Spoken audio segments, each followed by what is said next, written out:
ए दाजु कतातिर कता आउनु तेरै घरतिर घुम्न आएको नि ए ल ल एकछिन बस्दै गर्नु म कुर्सी लिएर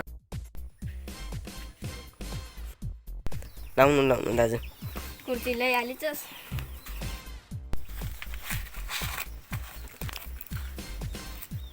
डिप्रेसन गर्मी किन आइस् त मेरो घर आज त केला हुनु यस्तो गर्मी हो त्यही भएर यस्तो मेरो घर उता कोप्रोतिर हो क्या त्यही भएर लास्ट गर्मी तेरो घर डाँडामा त्यही भएर यस्तो डाँडामा हावा खान आएको ल बस बस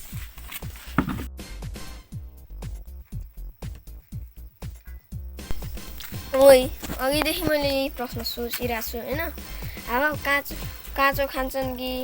पकाएर कराईमा पकाएर खान्छन् कि बाल्टीमा पकाएर खान्छन् है छिटो पका त खाइहाल्नु तँलाई थाहा नै रहन्छ हावा पकाएर खान्छन् हावा त मुख गरेर चपाएर खान्छ थाहा छैन त्यति पनि थाहा रहन्छ ल मलाई थाहा भएन ठिक छ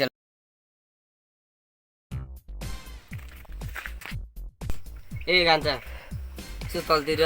गाउँतिर यसो बजारतिर तरकारी सरकारी लिन जानु पर्ने थियो आइज छिटो जाउँ ल ल ल कुर्सीमा बस्दै गर अहिले म कपडा लगाएर आउँछु ल ल मैले कपडा लगाइहालेँ जाउँ अब डिप्रेसन ए ल ल अनि चप्पल लाउँदैन ल ल म चप्पल लगाएर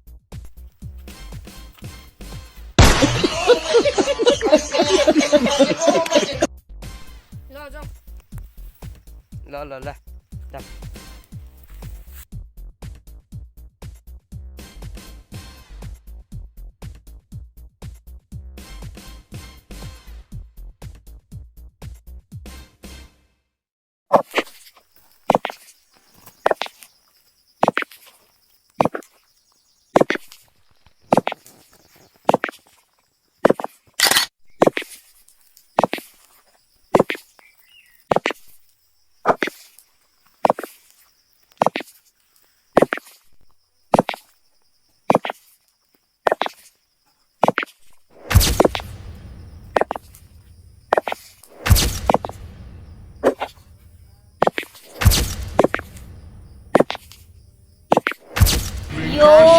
खानुहुन्न जाँड रक्सी खानुहुन्न गाजा सधैँभरि खानुपर्छ साग सब्जी ताजा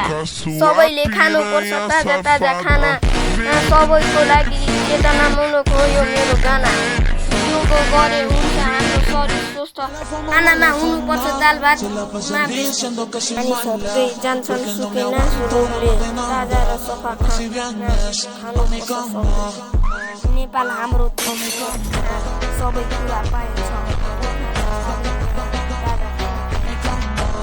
कसरत गरे हाम्रो शरीर हुन्छ स्वस्थ गाजा भाङ धतुरोले पार्छ हाम्रो शरीर दुस्त